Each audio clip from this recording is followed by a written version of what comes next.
In 1854, the state legislature gave individual counties the responsibility of caring for their poor populations. Soon after, the Multnomah County Poor Farm was established just outside the city boundaries. Later, partially funded by the WPA, the Multnomah County Poor Farm population grew rapidly.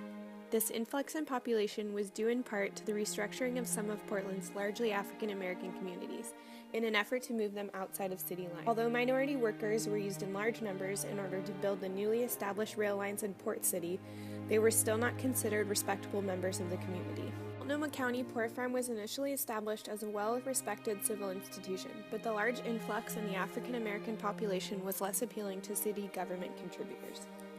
The effects of gentrification were not just restricted to the city. The operators insisted that the black occupants take up residence in the basement in order to have a less visible presence to the public eye. African American residents put 3 or more to a room in an ongoing effort to accommodate the great demand.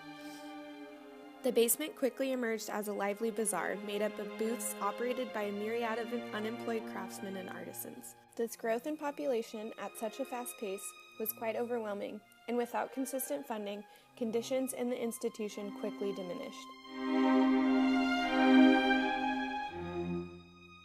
Unfortunately, the city government got wind of its almost 300 African American residents and quickly withdrew any additional association with the property, including their monthly stipend to keep the property running. Due to neglect, in 1982, the last patients were relocated and the place was locked. This soon became a very popular place for illicit activities. The building was slated to be demolished, but the Troutdale Historical Society fought for 5 years to keep it standing. The property was then purchased in 1990 by Brian and Mike McMenamin and developed into the brewery that it is today.